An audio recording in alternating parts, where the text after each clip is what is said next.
Bon, c'est le dernier conseil de l'année, courage. Il sera court en plus. Roger Masson. Présent. Constant Chauvet. Présent. Isabelle Nicolas. Catherine Lelgouache. Guillet Olivier. Nathalie Bossard. Pourquoi je t'ai inversé. Yannick Le Bihan est absent et a donné pouvoir à Delphine Chauvet. Laurence Renaudino. Anthony Jaunâtre. Samuel Berthelot n'est pas encore arrivé. Thierry Ricci est absent et a donné pouvoir à David Binet. David Binet, du coup. Mariette Loira. Christophe Belin. David Rimbert. Delphine Chauvet. Emmanuel Poisblanc. Christine Chevalier. Guy-Luc Fradin n'est pas encore arrivé. Et Fabienne Merceron est absente. Elle t'a donné pouvoir? Ça apparaissait pas encore. Ok. Donc Fabienne Merceron a donné pouvoir à Cli Bruno. Hop. Frédéric Hérault est absent. Sandra Augiras et Bruno Clavier. Ça roule. Donc le quorum est atteint et il nous faut désigner un secrétaire de séance qui est présent demain en mairie. Moi. Merci Gérard Alain. Est-ce que vous avez des observations à formuler sur le procès-verbal de la précédente réunion du conseil municipal en date du 26 novembre 2024 et qui vous a été transmis le 11 décembre 2024? Pas d'observation. Donc, est-ce qu'il y a des oppositions? Il y a Samuel qui arrive. Ah, il y a Samuel qui arrive. Est-ce que je recommence? Je recommence? Est-ce que Samuel, tu as des observations sur le procès-verbal du dernier conseil? Voilà. Merci Samuel. Donc le PV est adopté. Et nous passons donc à l'ordre du jour. Donc vous allez voir, c'est un conseil assez court sur lequel on a prévu donc un temps d'échange sur le point 3. Mais nous allons commencer donc par le premier point, le service commun juridique avec l'agglomération, qui est donc la création du service commun conseil et assistance en matière juridique. Et donc c'est Gérard Alain qui nous présente ce point.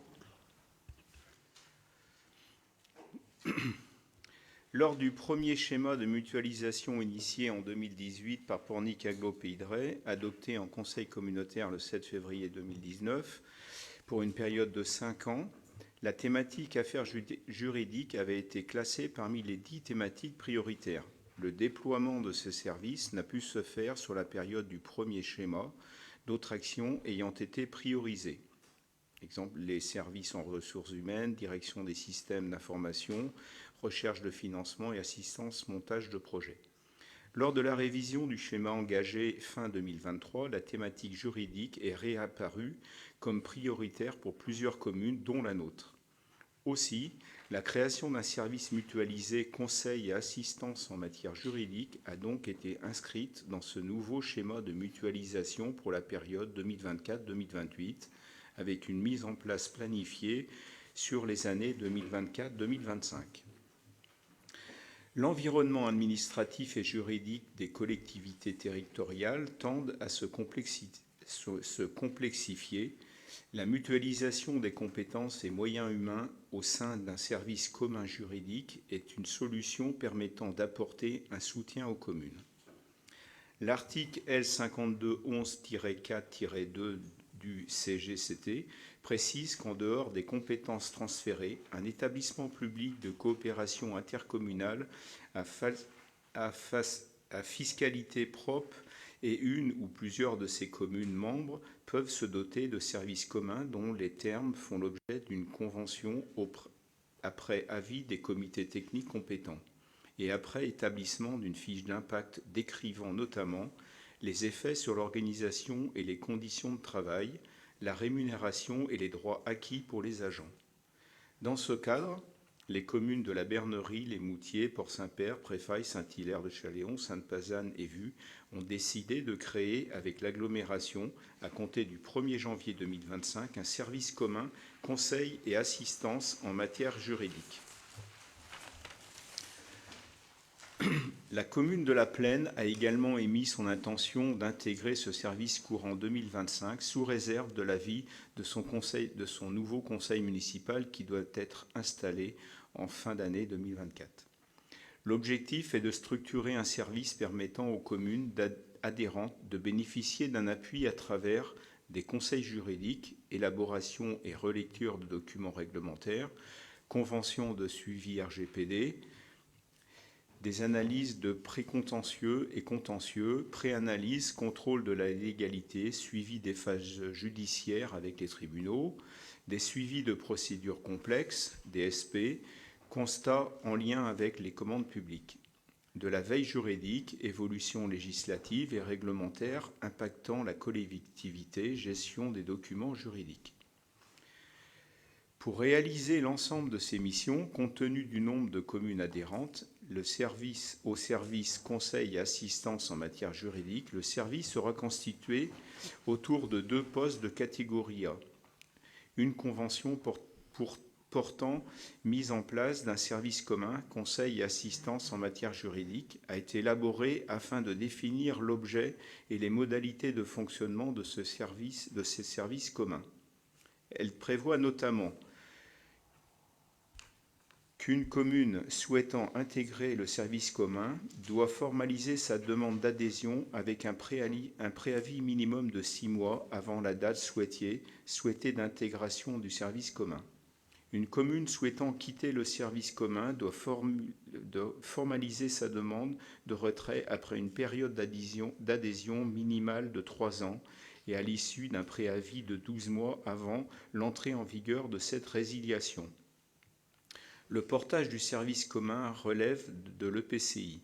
Néanmoins, en fonction des missions réalisées, le service commun est placé sous l'autorité fonctionnelle du président de l'EPCI ou du maire de la commune. La communauté d'agglomération détermine le coût unitaire de fonctionnement qui comprend les charges de personnel ainsi que les frais généraux du service.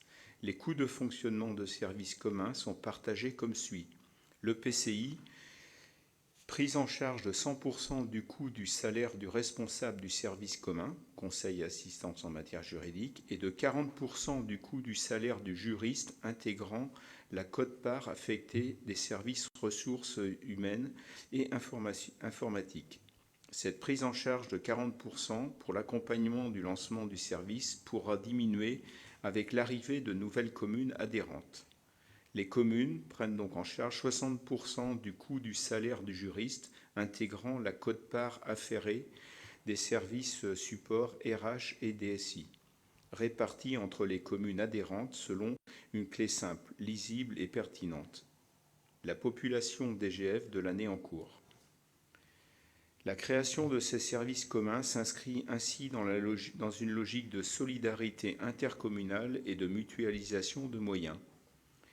Vu le Code général de collectivité territoriale et notamment l'article L5211-4-2 qui dispose qu'en dehors même des compétences transférées, il est possible pour un établissement public de coopération intercommunale à fiscalité propre et une ou plusieurs de ces communes membres de se doter de services communs. Vu la délibération du Conseil communautaire de Pornic-Aglo-Pays de Retz du 28 novembre 2024, après avoir délibéré, le Conseil municipal décide d'approuver la convention constitutive du service commun coordonnée par la communauté d'agglomération Pornic-Aglo-Pays de Retz et 7 de ses communes membres, la Bernerie, les Moutiers, Port-Saint-Père, Préfailles, Saint-Hilaire, Chéléon, Sainte-Pazanne-Vue. Et donc d'autoriser Madame la maire à signer cette convention jointe en annexe ainsi que tous les documents relatifs à ce dossier et de charger Madame le maire de notifier cette décision au président de l'EPCI. Merci Gérard. Est-ce qu'il y a des questions sur l'adhésion à ce service commun conseil juridique? Oui.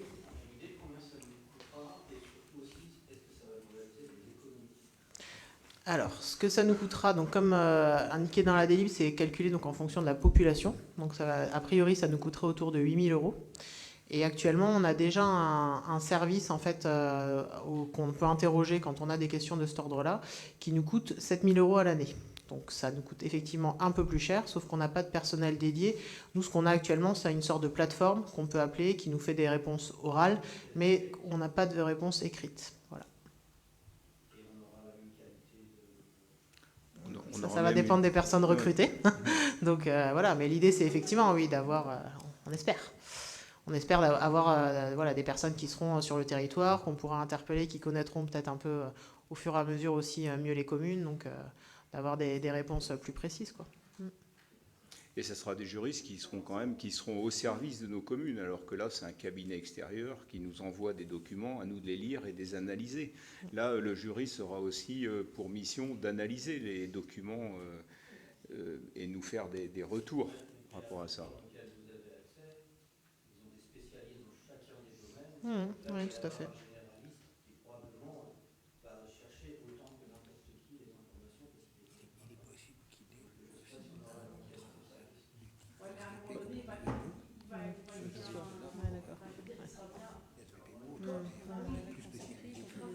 N'hésitez pas à brancher les micros pour les personnes qui nous regardent, nombreuses. C'est sûr que... Au final, les juristes, ils sauront bien faire les choses par rapport à notre territoire. Si les communes vont poser forcément souvent les mêmes questions, où on aura toujours des choses, ça va se finaliser en fait leur poste par rapport à des questions bien précises. Enfin, moi je pense. Hein. Après, voilà, on verra aussi au fil du temps. Là, l'idée, c'est d'avoir quand même une expertise qui soit plus fine que celle qu'on a actuellement, quoi. Et on voit bien que on y a de plus en plus recours à SVP sur différentes questions. Donc, voilà. D'autres questions ? Les autres communes n'ont pas forcément recours déjà aujourd'hui à un service type SVP. On n'exprime pas le besoin actuellement. Il y a Pornic qui a déjà son service, son propre service. Donc ils n'adhèrent pas. Mais c'est vrai que des communes comme... oui, mais après, il y a d'autres communes qui ne trouvent pas n'éprouvent pas le besoin d'adhérer à ce service. C'est ça, effectivement. Il ne faudrait pas qu'on se retrouve à avoir payé les communes 7 000 € parce que l'un ne répondra pas à l'offre. Alors là, effectivement, comme le service il est en cours de création, on a encore notre abonnement à SVP pour le début de l'année. Et par contre, on le rompra dès que le service juridique Aglo sera opérationnel.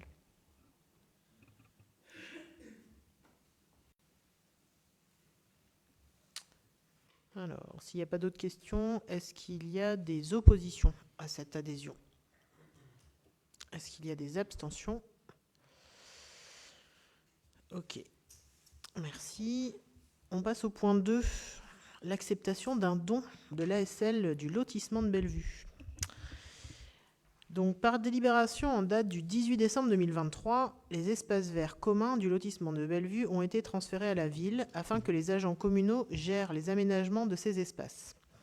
L'entretien de l'ensemble des espaces verts était depuis la création du lotissement en 2001 à la charge de l'association syndicale libre, l'ASL de Bellevue. Les espaces verts de l'ASL Bellevue sont divisés en 5 lots d'une surface totale de 3080 m², dont un de 1851 m², qui constitue un passage reliant la rue des Ajoncs et la rue de Bellevue. L'ASL sera dissoute prochainement et son président propose de verser le solde du compte bancaire d'un montant de 4 809,70 € à la commune. Ce don est assorti d'une condition à la demande des membres de l'association syndicale libre d'ASL de Bellevue. La somme versée doit être consacrée à l'entretien et l'embellissement des espaces verts du lotissement de l'ASL de Bellevue. Les parcelles sont détaillées dans la convention annexée, elles apparaissent à l'écran. Le don étant d'une condition, le conseil municipal doit statuer sur l'acceptation de ce don conformément à l'article L2242-1 du CGCT. Donc je vous demande de vous prononcer sur l'acceptation de ce don avec condition. Est-ce qu'il y a des questions? Oui. C'est dans la limite de l'utilisation de ces 4 000 € en fait.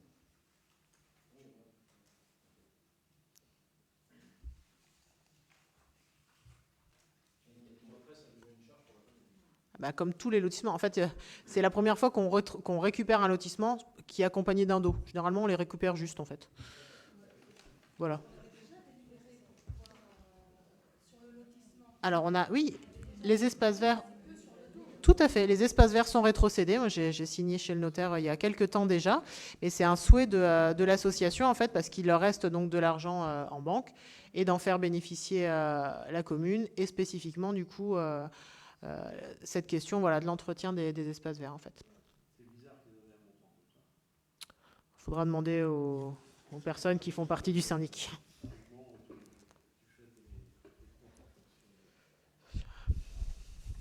Je ne peux pas me prononcer sur cette question. Voilà, moi aussi. Alors, ils ont juste comme demande, mais qu'on mette des arbres, en fait. Alors, après, voilà, il y aura quelques arbres, sans doute, de planter sur la grande parcelle qu'on voit. Après, c'est déjà un cheminement, et ça restera un cheminement enherbé. Parce qu'il y avait la demande de création d'un cheminement, et en fait, vu sur place, il y avait quand même un passage qui était limité, donc il n'y aura pas de création de chemin ensablé aujourd'hui, pour faciliter l'entretien, en fait. Donc, voilà.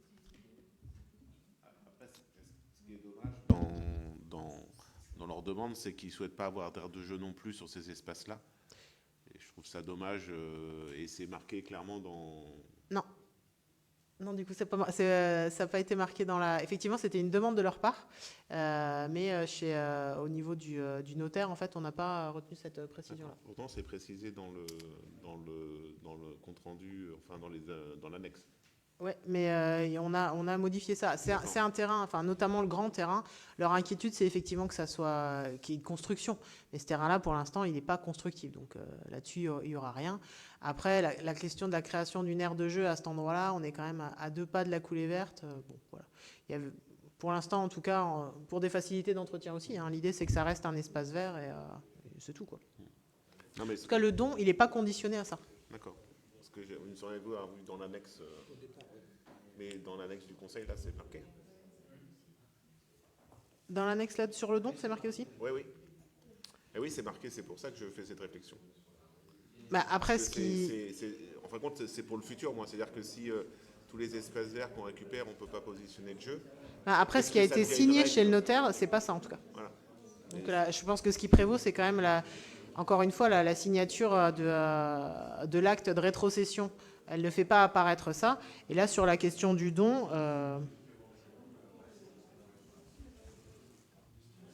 c'est l'entretien et l'embellissement des espaces verts du lotissement. Il n'est pas question là d'aménagement autre que du végétal, en fait. Hein. Oui, non, c'est juste dans la convention, dans l'annexe, quoi. Alors, est-ce qu'il y a des oppositions? Des abstentions? Nous acceptons ce don? Formidable. Alors, présentation d'un avant-projet pour l'aménagement de liaisons cyclables et piétonnes rue de Bazoin. Donc, je vais passer donc la parole à Anthony, juste pour vous dire que donc il y a une réflexion qui est en cours. On avait commencé déjà l'année dernière, avec le plan de déplacement, où on voit bien qu'on a des points un petit peu compliqués à différents endroits de la commune. Donc là, on a fait travailler un bureau d'études sur 3 rues en particulier. Et ce soir, on vous présente ce qui a été proposé donc, par le cabinet sur la rue de Bazoin, sachant que cette rue fera l'objet d'une présentation d'une réunion publique le 23 janvier. Et donc là, c'est une première étape. Donc ça a été présenté en commission la semaine dernière. Et donc là, on souhaitait vous le présenter en conseil pour recueillir voilà, vos premiers avis. Voilà.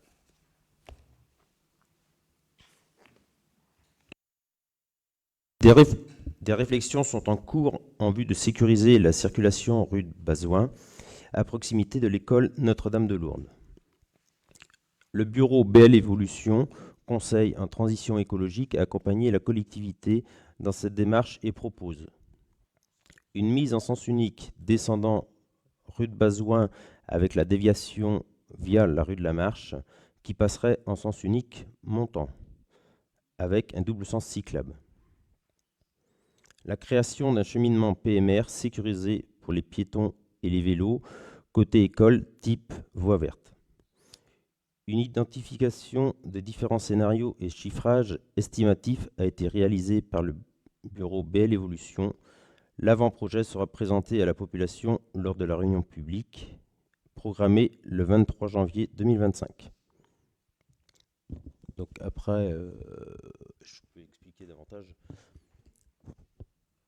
Donc tout le monde situe bien où est la rue de Bazoin, je suppose, face à la rue qui rejoint la place de Ray au cimetière. Donc concrètement, la proposition, c'est de la passer en sens unique. En fait, en gros, quand on vient de la route du Pèlerin, enfin côté cimetière, on pourrait accéder à la place de Ray, voilà, comme la flèche rouge. Et par contre, pour aller en direction, pour rejoindre la route du Pèlerin, on serait obligé de passer par la rue de la Marche, qui passerait du coup en sens unique. Voilà. Et les deux rues seraient du coup double sens cyclable. Alors pour le moment, c'est une proposition. Hein, voilà. Peut-être préciser les contraintes. Sur la question, Anthony, de la passer du coup en sens descendant, il y a aussi l'idée des convois exceptionnels et autres qui fait qu'on a une marge de manœuvre un peu limitée. Oui, tout à fait, comme parce que cette route, en fait, c'est la départementale 303, en fait, qui est desservie par les convois exceptionnels et qui viennent, entre autres, de l'échangeur de la Paternière au niveau de la route du Pèlerin et qui remontent pour rejoindre la Vendée, en fait. Donc, en principe, ils prennent quand même souvent ce sens-là, en fait. Ils vont rarement dans l'autre sens. Donc c'est pour ça que le département valide ce sens, quoi.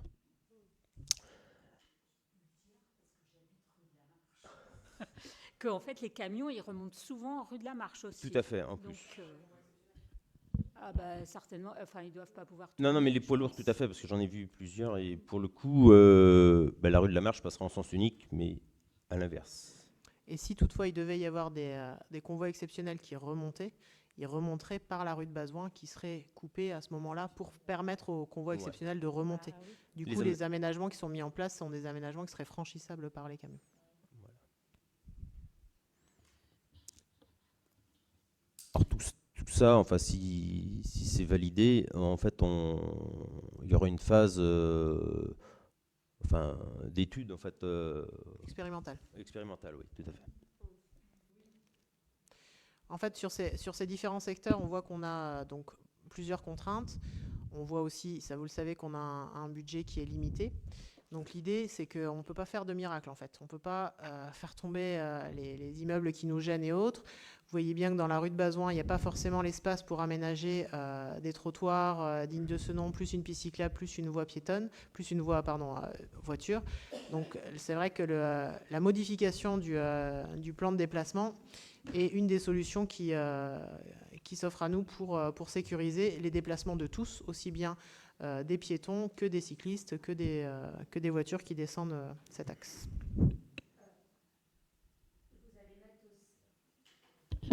Vous allez mettre des stationnements juste devant ma maison, en fait, là. 6 stationnements devant ma maison.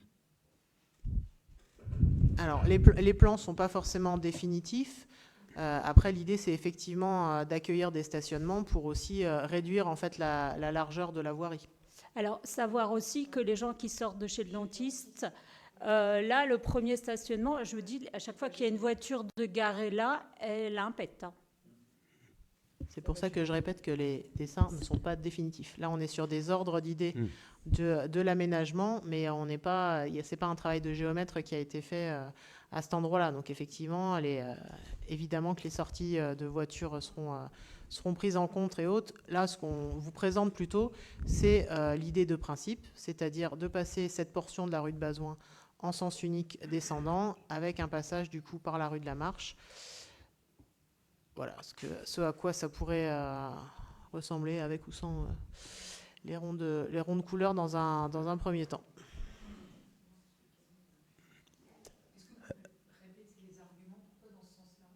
C'est surtout, enfin, c'est le département parce que c'est une route qui est empruntée par les convois exceptionnels et qui viennent souvent de Nantes, mais ils viennent au niveau du rond-point de la Paternière, au croisement de la 751, sur la route de Pornic, en fait, et ils remontent en direction de la Vendée. Ils passent dans ce sens-là, quoi. Donc ça permet aussi de conserver la priorité à droite, qui a quand même pour vocation de faire ralentir aussi sur la place Dorée.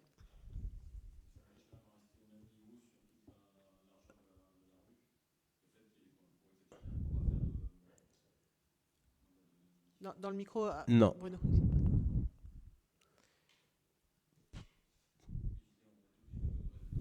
Chaussée même niveau, on ne pourra pas faire ni de séparation entre la partie piétonne et la partie roulante. En fait, pour le moment, c'est surtout un aménagement provisoire. En fait, donc là, en fait, on va pas toucher à la chaussée. On va expérimenter des choses. Enfin, ça va être soit le marquage et puis les petits plots qui vont être mis. Après, on voit bien après, sur dans un second temps, on ne fait pas la chaussée parce que la chaussée est quand même vraiment pas belle. oui, mais justement, avant de la refaire, il faut mieux faire une phase d'expérimentation parce qu'il faut être sûr de l'aménagement, si on peut le pérenniser par la suite ou pas.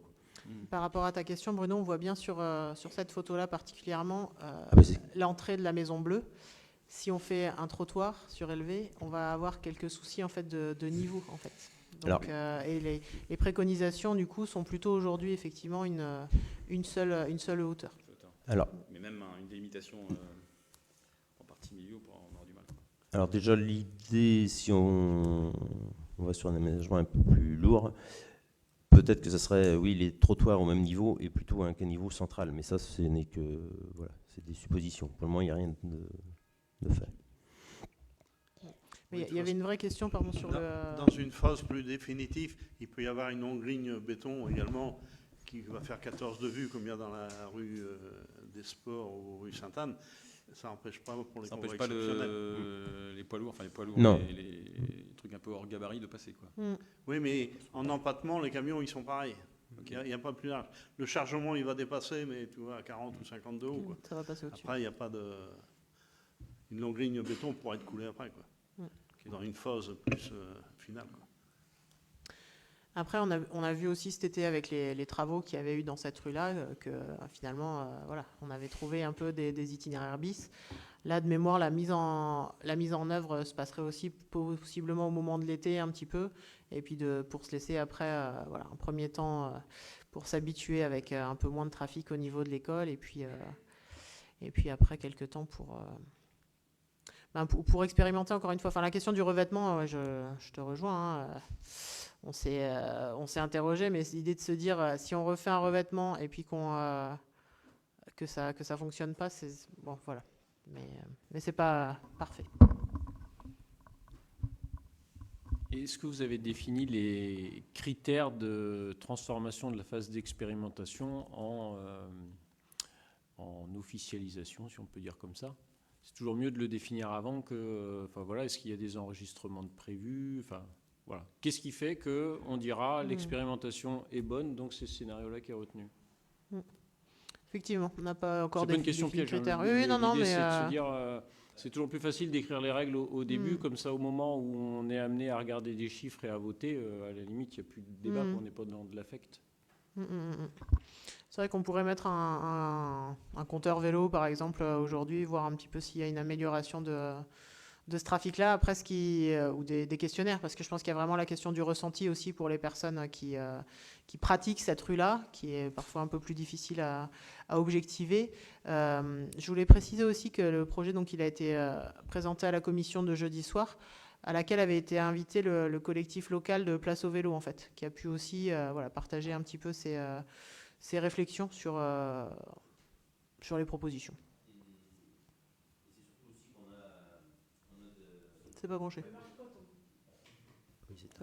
Et c'est surtout qu'on a aussi une subvention pour faire des aménagements provisoires afin de pouvoir tester différents scénarios en fait.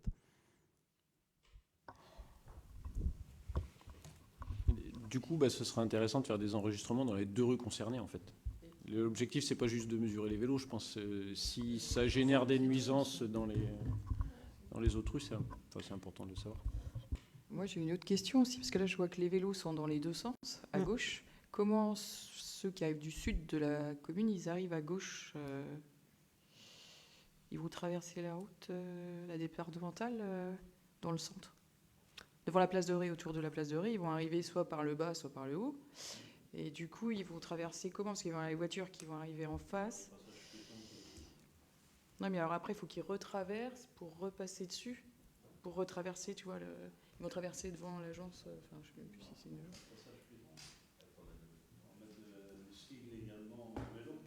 Ouais, c'est ça que je veux dire. En fait, il va falloir... parce que là, ça fait retraverser, je trouve. Ouais. Oui. Oui, Emmanuel. Pardon, j'avais pas vu Constant. Je sais que l'aménagement de cette rue va être compliqué parce qu'il n'y a pas beaucoup de place. Moi, il y a quand même un élément qui me gêne pas mal, c'est cette partie de vélos et piétons qui vont côtoyer ensemble.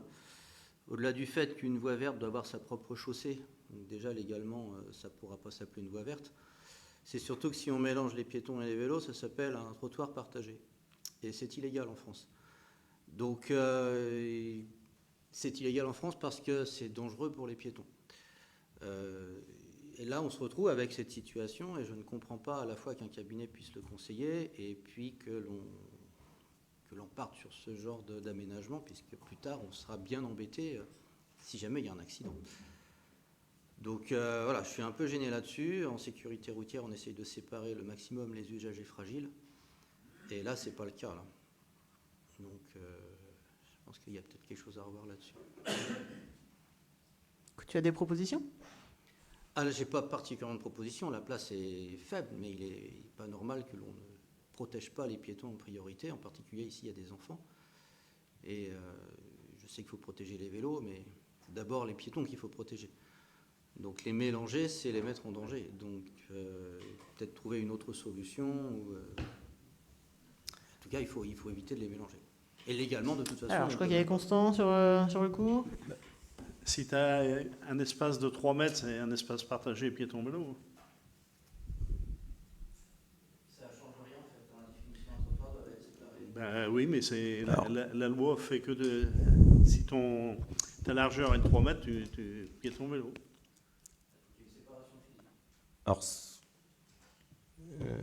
on entend Emmanuel. Par contre, ce que je trouve un peu bizarre, c'est quand même le bureau BL Évolution, il fait partie du top 5 au niveau national et il s'appuie quand même sur les préconisations du CEREMA.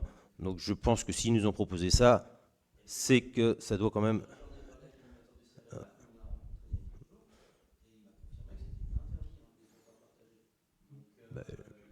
je suis quand même surpris.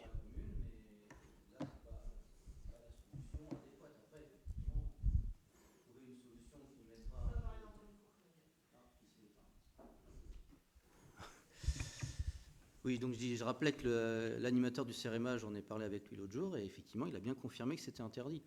Donc, s'ils utilisent les préconisations du CEREMA, d'autant plus qu'en commission mobilité, je vous ai lu la conclusion d'un article du CEREMA qui indiquait bien que les trottoirs partagés étaient illégaux. Donc, je ne comprends pas que ça ne fasse pas un peu tilt en se disant, si un cabinet vous propose ça, il y a un souci, quoi.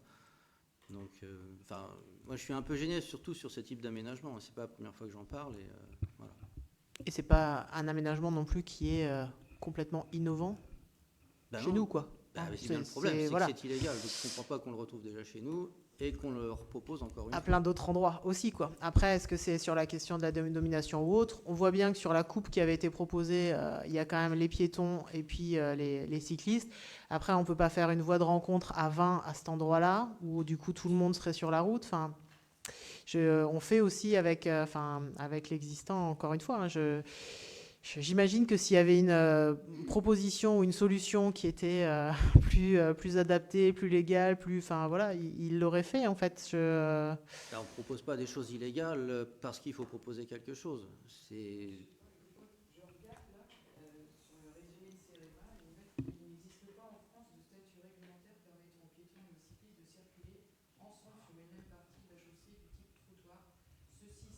Avec le micro, ce serait parfait. Et d'allure au pas pour les cyclistes. Alors justement, ils doivent se documenter et se renseigner sur les autres pays voisins, comment ils font. Alors je ne sais pas du coup. C'est autorisé dans les autres pays. Oui. Voilà. Et en France, ça a été interdit. C'est pas statué en fait. Il n'existe pas en France de statut réglementaire. En fait, dans le code de l'aménagement et du code de la route, si c'est pas décrit, c'est que c'est interdit. Après, est-ce que, si je ne me trompe pas, la photo, elle induit peut-être en erreur, parce qu'effectivement, on voit tout le monde dans les deux sens, des piétons, des vélos, mais il me semble que la phase d'expérimentation, c'est déjà pour expérimenter le sens unique de la rue avec le double sens cycliste et piéton, et que une fois qu'on aura validé que ça fonctionne dans les flux, lors de l'aménagement final. Et on a vu des photos, des propositions qui seront affinées au moment de la finalisation du projet. Mais il y a des espaces un peu plus identifiés, piétons, vélos. Est-ce que je me trompe, Anthony ? Oui, oui, je me trompe. Non, tu ne te trompes pas, pardon. Non, mais c'est ça l'idée, oui. C'est de voir déjà si ça fonctionne. Enfin, déjà le sens unique. Et... entre aujourd'hui un trottoir à certains endroits qui fait tout juste 50-70 cm et là, enfin, un espace partagé, enfin, je pense qu'en termes de sécurité, quand même, on sera supérieur à ce qu'il y a aujourd'hui. Oui, je te rejoins, Anthony. La question de la largeur du trottoir, je pense qu'il vaut quand même mieux avoir des piétons qui sont sur le trottoir et qui éventuellement débordent sur la piste cyclable, comme c'est proposé là, que d'avoir des piétons qui sont frôlés par les camions, puisque enfin, voilà, les trottoirs sont actuellement à la même hauteur. On écarte quand même un petit peu le danger, et j'entends que ça ne soit pas optimal. La fameuse action imparfaite ou la parfaite inaction, c'est au choix. Enfin, aujourd'hui, il y a deux voies et des bouts de trottoir. Je conçois que les trottoirs ne sont pas grands. Je trouve ça bizarre que l'on ne puisse pas mettre une voie de vélo à sens unique et un trottoir pour les piétons, et les autres vélos circuleraient dans le même sens que les véhicules motorisés. Et ça laisserait de la place à l'ensemble des usagers. Oui, mais ce qu'on a déjà discuté de ce problème en commission, c'est que le risque de mettre les vélos dans le même sens de circulation que les voitures, ils vont se faire doubler et il y a risque potentiellement d'avoir un vélo qui arrive en face. Et voilà, c'est ça le risque. C'est pour ça qu'ils ont fait une voie à double sens. S'il n'y a pas la place de dépasser, ils resteront derrière. C'est une limitation à 30. Un vélo, ça roule à 20. Il n'y a que 10 km/h d'écart sur une voie où il n'y a pas beaucoup de place. Il faudrait qu'on mette en danger les piétons qui sont les usagers plus fragiles pour sécuriser des cyclistes qui roulent presque à la vitesse des voitures. Je pense qu'on se trompe de cible d'usagers à protéger. Il faut d'abord protéger les piétons. En plus, là, il y a quand même des usagers très fragiles avec les enfants. Et c'est d'abord eux qu'il faut protéger. Les cyclistes, ils prennent leur place qui reste, quoi.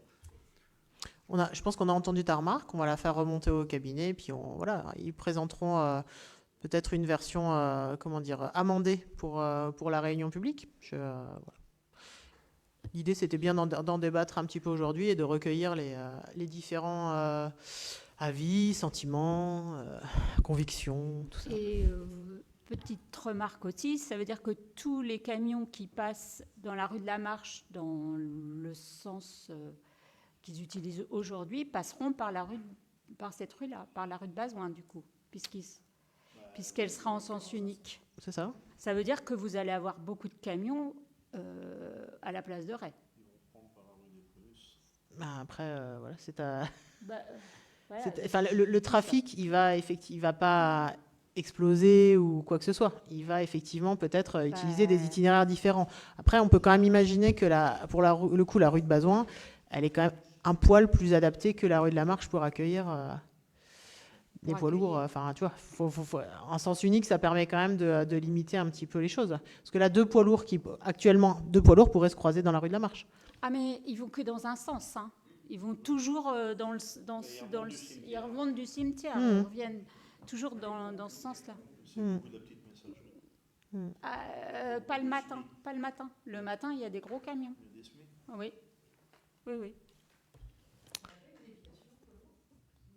Ah, pas là. Là, la déviation poids lourd, c'est on y par la route de Bourgneuf, en fait. Mais là, non, on n'a pas de déviation poids lourd, puisque c'est l'itinéraire convoi exceptionnel, du coup, à cet endroit-là. Là, on était parti sur 1 an. Après, l'idée, c'est de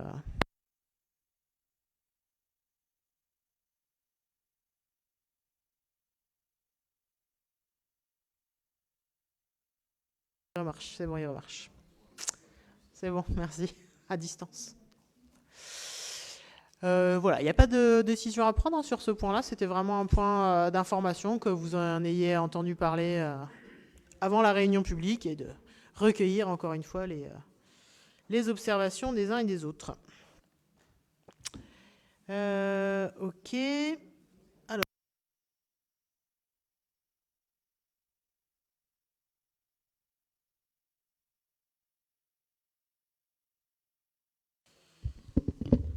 Alors. Donc le point 7, donc la création d'une régie d'avance affaires générales, et il y aura sans doute une régie de recettes à mettre en place aussi prochainement. Et donc il y a des renouvellements de concessions au cimetière. Voilà, donc la H85, la H103, la GA105. Et on passe donc au droit de préemption urbain. Donc nous renonçons à acquérir donc la parcelle située au 24 rue de Bazoin, près de là où on était justement, hein, donc ça n'a rien à voir avec le passage en sens unique. Le 30 rue du Tenu, une autre parcelle rue des Frênes, et c'est tout. Donc les dates à retenir. Évidemment, la cérémonie des vœux, le vendredi 10 janvier 2025. Ah, petite erreur, à 19h au TMP. C'est pas grave. Pas de souci. Les ateliers, ça déménage. N'hésitez pas à en parler aux seniors autour de vous. Ils se poursuivent du coup à la rentrée. Donc le jeudi 16 janvier, le 27 février, oui, le 6 février, le 27 février et le 20 mars. Et donc ils ont lieu salle du Tenu. Il y aura donc un spectacle au TMP aussi le 24 janvier bien 2025 à 20h30. Gaïa 2.0. Et donc dans les autres rendez-vous à noter, une collecte de sang le mardi 14 janvier de 14h à 21h, salle Escale. Donc le 23 janvier aura lieu la réunion de présentation là, du projet qu'on vient d'évoquer sur les aménagements. Le 24 janvier, le spectacle, on en a parlé. Le mardi 28 janvier, le prochain conseil municipal. Voilà. Il me reste à vous souhaiter, à vous tous, de belles fêtes de fin d'année. Donc voilà, au conseil, à Patrick et à Denis qui nous accompagnent, mais aussi aux Pazenais qui nous regardent, hein, des fêtes voilà, que je vous souhaite sereines et voilà, propices aux échanges. Et je vous donne rendez-vous à tous le 10 janvier 2025 à 19h au TMP. Merci.